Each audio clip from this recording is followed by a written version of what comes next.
이번 시간에는 앱 인벤터 디자이너 모드에 대한 컴포넌트를 설명을 좀 해달라는 말씀이 좀 있으셔서 전반적으로 우리가 앱 인벤터 디자이너 모드를 배치하고 또 UI를 설정하는 데 있어서 이 디자이너 모드의 컴포넌트들이 어떠한 역할을 하고 어떠한 기능을 갖고 있는지를 하나하나씩 보여드리면서 설명을 좀 해드리도록 하겠습니다. 제일 먼저 우리 앱 인벤터의 그 좌측 팔레트를 보시게 되면 제일 먼저 우리가 만나는 것이 사용자 인터페이스입니다. 사용자 인터페이스는 지금 보시는 바와 같이 버튼과 체크박스부터 시작을 해서 앱 뷰어까지 제일 많이 활용하는 그러한 그 컴포넌트라고 말씀드릴 수가 있고요. 일단 하나하나 설명을 드리면 버튼 같은 경우에는 사용자가 모바일에서 손가락이나 아니면 터치펜을 통해서 버튼을 누르는 실행하는 그러한 역할을 한다. 그래서 사용자의 터치 이벤트라고 되어 있습니다만 사용자가 버튼을 눌러서 어떠한 명령을 수행하는 그러한 역할을 하는 것이 버튼이고, 그 다음에 체크박스 같은 경우에는 항목을 체크해서, 즉 난 이거를 하겠다, 아니면 이거를 하겠다 라고 하는 체크박스를 갖다 놓고 작업할 수 있는 것이고요.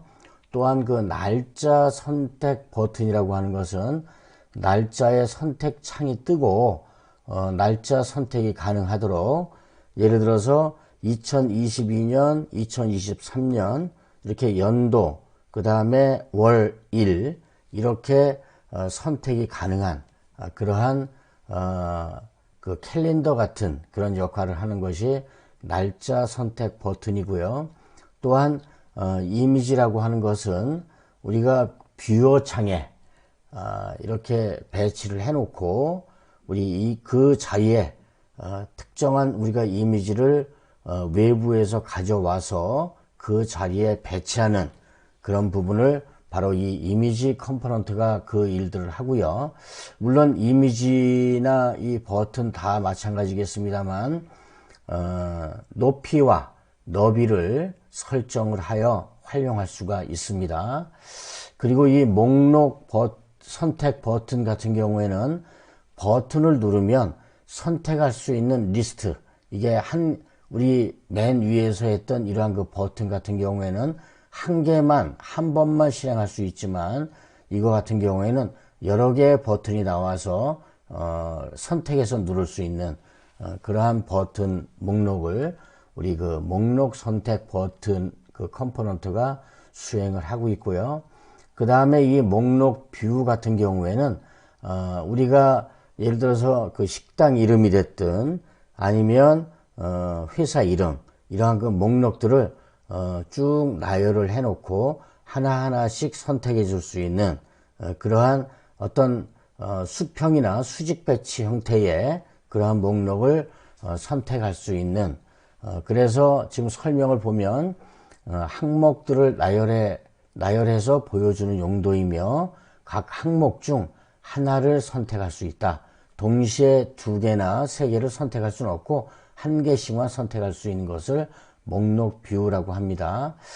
이 부분도 마찬가지로 제가 다음 시간에 그러한 그 앱을 만들 때 이 목록 뷰를 활용해서 만들 수 있습니다. 그리고 알림이라고 하는 것은 이런 그 토스트 메시지를 띄우거나 아니면 그 다이얼로그 알림창 같은 거 이런 걸 띄울 때 로고를 찍을 수 있다.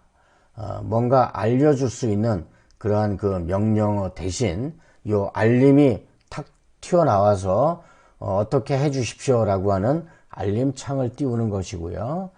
그 다음에 그 암호 텍스트 박스, 이런 그 텍스트 박스와 이 밑에 있는 텍스트 박스와 기능이 같습니다만 암호 입력 창처럼 텍스트가 별표로 변환되는, 이를테면 우리 개인정보라고 하는 이메일 부분이나 아니면 그 생년월일, 주민번호 이러한 등등을 바로 보이게 하질 않고 별 표시, 아스테리스크로 변환해서 보이게 할 수 있는 그러한 역할하는 컴포넌트이고요.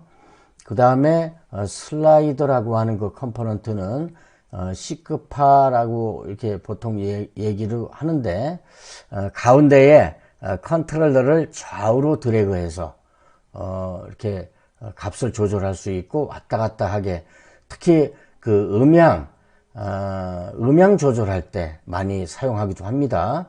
어떤 그 음악이 나오고 있을 때 잠시 좌측으로 하게 되면 줄어들고 또 우측으로 하면 볼륨이 올라가는 그러한 것을 일명 시크바 이렇게 얘기도 하지만 하여튼 그 슬라이더 이렇게 저 컴포넌트 이름을 이야기를 하고요. 그 다음에 스피너 같은 경우에는 버튼을 누르게 되면 아래로 작은 리스트 뷰가 떨어져서 항목을 선택할 수 있는 그 하나의 그 메뉴를 만들 때 이러한 것들을 많이 활용할 수도 있고요. 그 다음에 스위치는 있는 그대로 온 오프 할 수 있는 뭔가 설정을 하고 또 활성화를 하게 할 수 있는 그러한 그 컴포넌트입니다. 그래서 좌측을 클릭을 하면 비활성화, 우측을 클릭을 하면 활성화, 이런 형태의 역할을 할 수 있는 컴포넌트고요. 다음은 텍스트 박스입니다. 말씀 그대로, 있는 말 그대로 여기에 그 텍스트를 입력할 수 있는, 우리가 어떤 그 제목도 그렇고 아니면 기타 그 앱에 대한 그 안내문도 그렇고 다양하게 텍스트를 좀 넣을 수 있는, 문자를 넣을 수 있는 그런 그 상자다. 물론 높이와 너비를 설정을 해서 그 서체를 크게도 할 수 있고 또 왼쪽 맞춤, 중간 맞춤, 그 다음에 우측 맞춤도 할 수 있는 그러한 역할을 할 수 있는 거고요.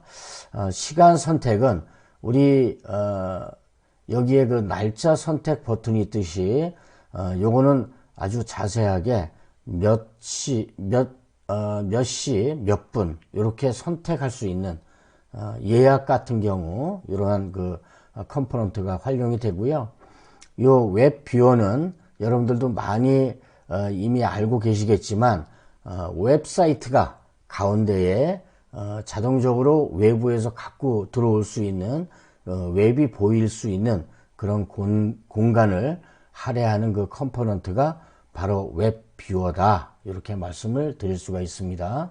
지금까지는 사용자 인터페이스에 대해서 말씀을 드렸고요. 다음은 두 번째에 있는 그 레이아웃과 미디어, 이렇게 두 가지를 좀 설명을 드리도록 하겠습니다. 레이아웃은 수평 배치, 그리고 스크롤 가능 수평 배치, 표 형식 배치, 수직 배치, 그리고 스크롤 가능 수직 배치, 이렇게 5가지가 있습니다. 수평 배치는 여러분들도 많이 알고 계시다시피 좌측에서 우측으로, 예를 들어서 버튼이 4개가 있다. 그러면 그 버튼을, 이 수평 배치를 먼저 갖다 놓고 버튼을 그 안에다가 4개를 갖다 놓음으로써 버튼 1, 2, 3, 4가 같은 라인에, 같은 선상에서 배치하며 작업할 수 있도록 하는 그런 그 컴포넌트고요.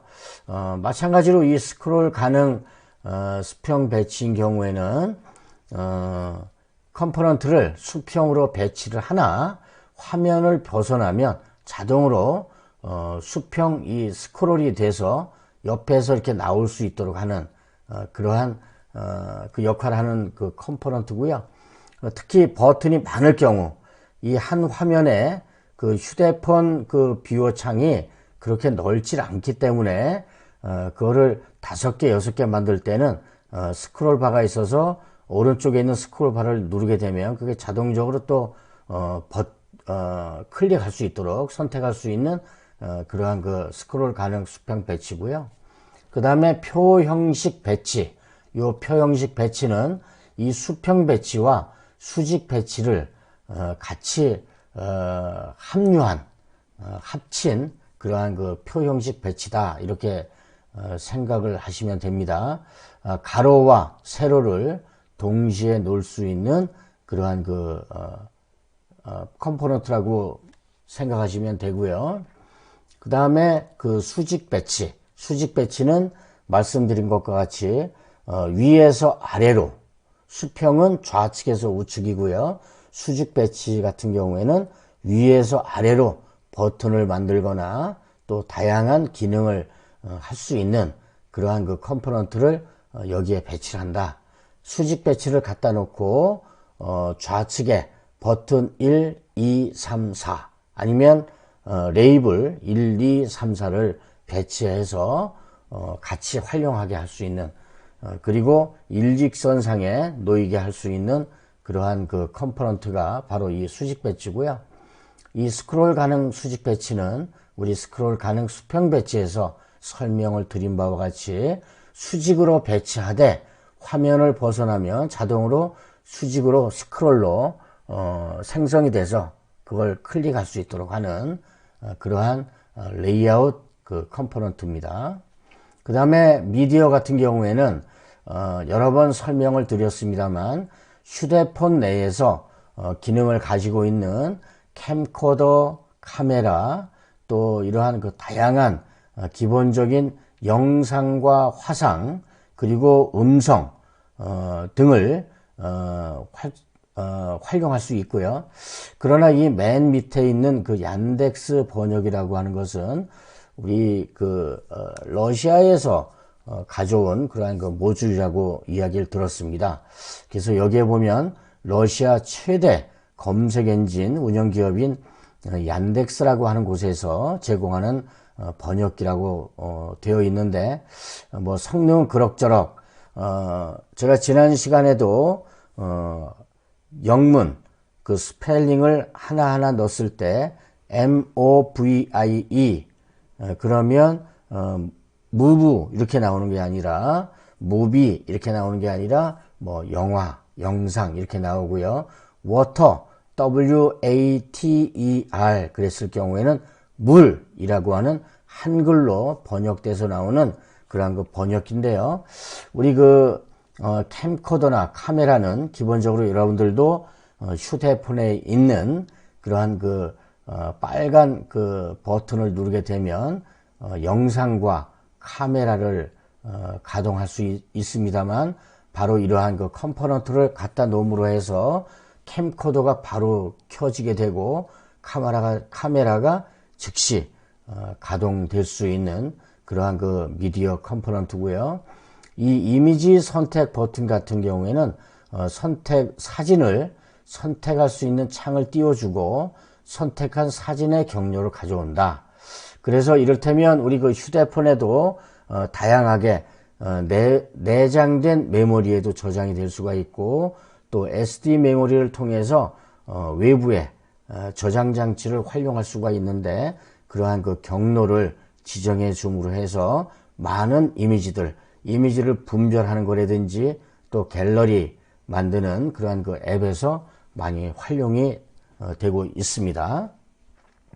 그리고 이제 플레이어 같은 경우에는 그 음향 또 음악 이러한 같은 경우에 예를 들어서 mp3 파일이나 또 WAV 웨이브 파일 같은 경우를 앱에서 끌어들일 때에 이러한 그 플레이를 함으로써 중간에 세웠다가 갈 수도 있고 이러한 그 음향 그 파일들을 재생하는데 활용하는 그런 컴포넌트. 그리고 이제 소리 같은 경우에는 여러분들도 많이 활용을 해 보셨겠지만 짧은 거 있죠. 몇 초짜리. 뭐 예를 들어서 강아지 소리라든지 또 고양이 소리라든지 이러한 그 동물들 그 소리들 짧게 날 수 있는 것들은 이 소리 컴포넌트로 활용을 하고 있습니다. 그 다음에 그 녹음기 이 녹음기 같은 경우에는 마찬가지로 음성을 녹음하는 그러한 그 컴포넌트로 활용을 하고 있고요. 음성 인식과 음성 변화는 살짝 좀 저희가 그 오해를 하거나 아니면 잘못 활용할 수도 있습니다. 음성 인식 같은 경우에는 그야말로 TTS, 텍스트 투 스피치라고 해서 사용자가 말을 하게 되면 아버지 이야기라면 그 아버지라고 하는 것이 문자로 변환이 돼서 번역으로 들어가든지 아니면 별도의 그 프로그래밍 처리를 해서 휴대폰에서 보여주게 하는 그러한 역할을 하는 거고요. 이 음성 변환 같은 경우에는 우리가 휴대폰에서 문자를 입력한다든지 아니면 외부에 그 있는 문자를 가져와서 음성으로 바꿔주는 역할을 하는 그러한 그 컴포넌트입니다. 그래서 이 음성 인식과 음성 변환은 조금 혼동을 하는 경우가 가끔 있는데 이것만 알고 계시면 됩니다. TTS, 그 다음에 STT, 음성 변환은 speech to text, 그 다음에 음성 인식은 text to speech다. 요게 음성이 먼저 들어오느냐 아니면 문자가 먼저 들어오느냐 요거에 따라서 틀리고요. 요 비디오 플레이어는 MP4 파일이나 아니면 다른 어떤 그 윈도우즈 파일, 이러한 그 AVI 파일, 뭐 이러한 그 동영상을 재생시킬 때 이러한 그 컴포넌트가 활용이 되고요. 얀덱스 번역은 제가 처음에 설명을 드렸으니까 넘어가도록 하겠습니다.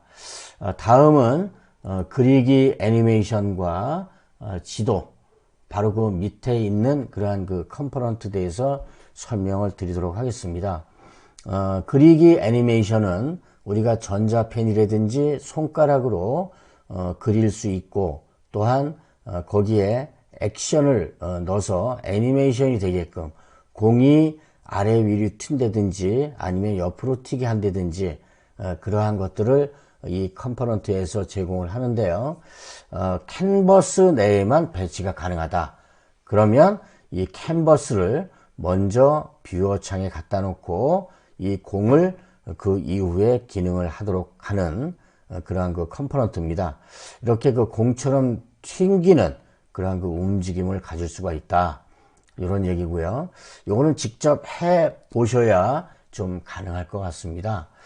주로 게임에서도 많이 사용을 하고 아니면 그 나치판 같은 곳에 동서남북에 이 공을 갖다 놓고 거기에 빨간색 휴대폰이 동서남북으로 움직였을 때 이러한 그 공 위치에 동그랗게 된 그 위치에 빨간 표시, 까만 표시를 함으로써 이 휴대폰이 동서남북을 알아볼 수 있는 그러한 역할을 하는 것이 이 공이 또 정지된 상태에서도 할 수가 있습니다. 그리고 이 공의 크기, 이 지름의 크기는 우리 그 속성에서 조정을 해서 크게도 할 수가 있고 작게도 할 수 있는 그러한 그 역할을 갖고 있는 거고요. 그 다음에 이 캔버스 같은 경우에는 마찬가지로 이미지 같이 갖다 놓고 여기에 그림을 그리거나 이미지 스프라이트 공동을 넣어서 움직일 수 있게 하는 그러한 그 역할을 하는 것입니다. 우리가 캔버스 하면 흔히 사회에서 그림을 그리는 하얀 도화지 같은 그러한 그 천으로 된 그러한 것을 이제 캔버스라고 보통 흔히 이야기하는데 무에서 유를 창조하는 그러한 그 공간이다. 이렇게 이해를 하시면 될 것 같습니다. 그리고 이미지 스프라이트라고 하는 것은 우리 방금 전에 설명을 드린 공하고 유사합니다만 외관을 이미지로 저장을 할 수 있습니다. 이 역시도 우리가 프로그래밍을 하면서 활용을 하면서 이해를 하게 되면 더욱더 도움이 될 것으로 알고 있고요. 지도입니다. 이제 그 지도 그 메뉴에 보면 원과 형상 모음 그리고 선을 연결한다든지 또 지도를 표시한다든지 그 다음에 지도 위에 저런 그 마커라고 해서 흔히들 우리가 그 지도에 보면 어떠한 그 맛집이라든지 또 건물을 찾았을 때 그 포인트가 있는 그러한 걸 이제 마커라고 이야기를 하고요. 그 다음에 뭐 내비게이션은 다 알다시피 예를 들어서 우리가 A라고 하는 지점에서 B라고 하는 지점까지 이동할 때에 얼마나 걸리고, 또한 거기를 빨간 줄로 연결을 해서 우리 그 내비게이션 같은 그러한 그 역할을 하는 것이 바로 이 컴포넌트고요. 그 다음에 이 지도 위에 다각형을 그리거나 또한 그 사각형, 다각형은 사각형 이후에 오각형이든 육각형이든 이러한 형상을 만들 수 있는 컴포넌트로 이해하시고 있으면 되겠습니다. 이런 부분들 거의 다 지도 위에서 활용하는 그런 컴포넌트들이 바로 이 지도 메뉴에 있고요. 다음은 중요한 이 센서 메뉴입니다. 우리 웬만한 앱 인벤터를 만들 때 사용자 인터페이스, 그리고 레이아웃, 미디어, 다음으로 이 센서도 많이 활용을 합니다. 그래서 휴대폰에 있는 가속도 센서를 이용해서 가속도를 측정한다. 이건 좀 말이 가속도라고 합니다만, 휴대폰이 움직이거나 할 때, 방향을 뭐 잡거나 뭐 이럴 때도 마찬가지로 우리 여기에 있는 가속도 센서, 그 다음에 바코드 센서, 요 바코드 센서는 우리가 그 상품이나 요새 그 제품에 뭐 과자든 사탕이든 아니면 뭐 화장품이든 공산품에 거의 다 뒷면에 상품 소개와 함께 이러한 그 2차원 바코드, 그리고 이 QR코드는 정사각형의 까만 잉크로 되어 있는 그러한 것들을 이제 QR코드라고 하는데, 이렇게 그 바코드나 QR코드, 이렇게 그 데이터를 우리 그 카메라에서 읽을 수 있는 그 기능이고요. 바로메타는 이제 기압을 측정하고 우리가 위에 올라가거나 또 높은 산에 올라갔을 때에 측정하는 그 컴포넌트고요. 이 시계 기능은 현재 휴대폰이 갖고 있는 날짜나 시간을 현재 그 커런트 그 타임이라든지 이런 것들을 바로 가져와서 휴대폰에 있는 기능과 활용을 하도록 그렇게 되어 있는 컴포넌트고요. 아래에 있는 그 하이그로미터는 습도입니다. 습도를 측정해서 보여주는 것.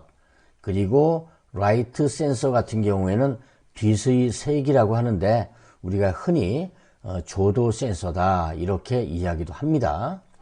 그리고 이제 위치 센서는 이 현재 휴대폰이 어디에 위치해 있는지 그거를 그 위치를 직접 가져오게 되고요. 그 다음에 요거는 이제 뭐 자기장 센서라고 해서 여러분도 알다시피 그 마그네틱 필드 센서라고도 합니다. 자기장 센서라고 해서 휴대폰이 아래 위라든지 그 다음에 옆으로 돈다든지 이러할 경우에 그 위치를 좀 알아내는 그러한 그 센서고요. 뭐 NFC는 여러분들이 많이 아실 겁니다.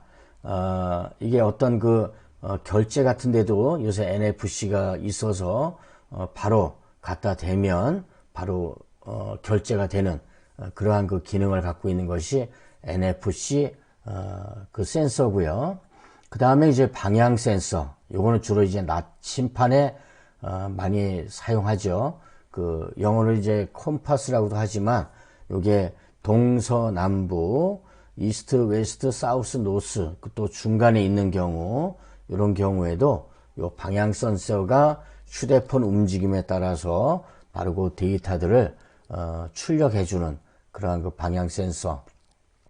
그 다음에 이 만보기는 휴대폰을 몸에 소지하고 걸어 다니면서 그러한 그 충격이라든지 이러한 걸로 인해서 이 걸음수를 정확하지는 않습니다. 보통 0.74입니다. 뭐 이렇게 이야기를 하는데요. 그러니까 73cm, 1m가 아니라 73cm에서 한 1m 그 사이에, 물론 키에 따라서 또 다리의 기장에 따라서 틀리긴 합니다만 그러한 그 만보기 역할을 하는 거고요. 이 근접 센서는 휴대폰의 근접 센서를 이용해서 화면 근처에 물체가 있는지를 확인한다. 그 다음에 보통 흔히 어른들은 이제 타코메타라고도 얘기하는데요. 아무튼 이 휴대폰 온도를 우리가 휴대폰을 사용을 하게 되면 맨 위에 지금 현재의 그 온도를 그 측정하듯이 마찬가지로 이것도 주변의 온도를 측정해서 데이터를 활용할 수가 있습니다. 이제 얼마 남지 않았습니다만 더욱더 중요한 것이 요 소셜도 중요합니다. 우리 휴대폰 내에 저장되어 있는 그런 그 연락처라든지 그 다음에 문자 메시지를 쓸 수 있는 에디터, 그 다음에 트위터 같은 경우에는 SNS죠. 소셜 네트워크 서비스를 같이 연결해서 활용할 수 있는 컴포넌트입니다. 그래서 우리 그 소셜 중에는 우리 그 휴대폰 내에 주로 그 데이터베이스를 갖고 활용할 수 있는 그러한 그 컴포넌트들이 많이 갖고 있습니다. 그래서 연락처를 선택을 해서 조회를 해서 특정한 휴대폰을 번호를 갖고 온다든지 아니면 그 연락처 내에 있는 이메일만 갖고 오게 한다든지 그 다음에 전화번호를 또 갖고 오게 한다든지 또 요 전화 같은 경우에는 전화번호를 끌고 와서 전화를 걸게 하는 그러한 역할. 그러나 이 자동으로 거는 것이 아니라 우리 사람 또는 그 펜으로 이렇게 눌러줘야 되고요. 이 전화번호 선택 버튼 같은 경우에는 전화번호를 선택할 수 있는 쭉 데이터베이스로 올라온 것 중에 하나를 선택하게 할 수 있는 그러한 그 창을 열어준다. 그리고 이제 우리 그 공유 이 컴포넌트 같은 경우에는 텍스트나 파일, 저희가 연락처도 공유할 수가 있고 공유하는데 텍스트로 공유도 되고 또 그 연락처 DB에 저장되어 있는 이름과 휴대폰과 또 이메일, 메모 이러한 내용까지도 통으로 보낼 수 있는 그런 이제 기능이 바로 이 공유고요. 그 다음에 이제 뭐 문자 메시지는 다들 아실 거고 트위터도 설명을 드렸습니다. 그 다음에 이 저장소라고 하는 것은 스토리지, 데이터베이스라고 보시면 됩니다. 그래서 이거는 우리 그 구글에서 활용할 수 있는 그러한 그 클라우드 DB이긴 한데요. 이러한 그 레디스 서버를 이용해서 웹상에서 데이터를 저장하고 가져온다. 이 웹이라고 하는 것은 우리 그 컴퓨터나 아니면 물론 우리 그 휴대폰에서도 활용이 가능하지만 모바일 웹이라고 해서 우리 그 컴퓨터나 노트북에서 활용할 수 있는 그러한 그 사이즈가 큰 웹과 우리가 개발하고 있는 앱과 연동해서 데이터를 저장하고 가져올 수 있는 그러한 그 기능을 갖고 있는 컴포넌트고요. 그 다음에 휴대폰에 텍스트 파일을 저장하고 보통 우리가 그 삼성 갤럭시 폰을 사용하게 되면 내 파일이다 라고 하는 그 폴더가 있는데 거기에 저장도 할 수 있고 또 가져올 수 있는 그러한 기능들이고요. 이런 그 타이니DB나 또 타이니웹DB 같은 경우에는 전부 다 같이 데이터베이스라고 보시면 됩니다. 그리고 데이터베이스에 대한 어떤 그 개념이 좀 잘 안 쓸 텐데요. 우리가 엑셀을 생각하시면 됩니다.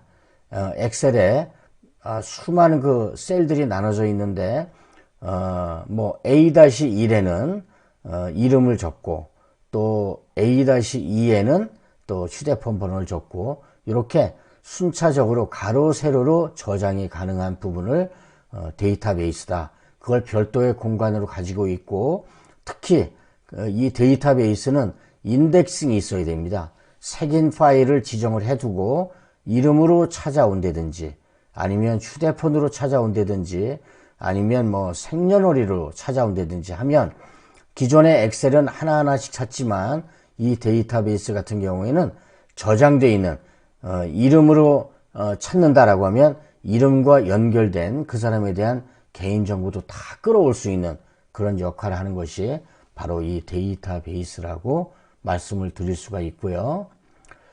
다음은 이제 연결과 레고 마인스톰이다 이런 게 있는데 요 레고 마인스톰은 지난 시간에도 설명을 올렸습니다만 이 레고 마인스톰이라고 하는 별도의 그러한 그 하드웨어 IoT가 있습니다. 그래서 그러한 그 기계들과 이 하드웨어와 연결해서 코딩할 수 있는 기능을 갖고 있는 것이 바로 이 레고 마인스톤 메뉴고요.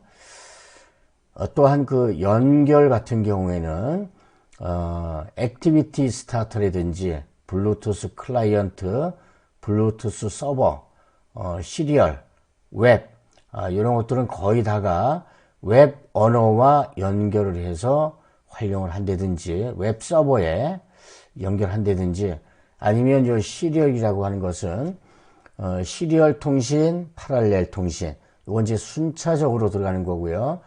패럴렐 같은 경우에는 또 병렬로 들어가는 특히 하드웨어와 주로 연결할 수 있는 그러한 그 무선 통신 방법들을 이쪽에서 다 기능을 제공을 하고 있습니다.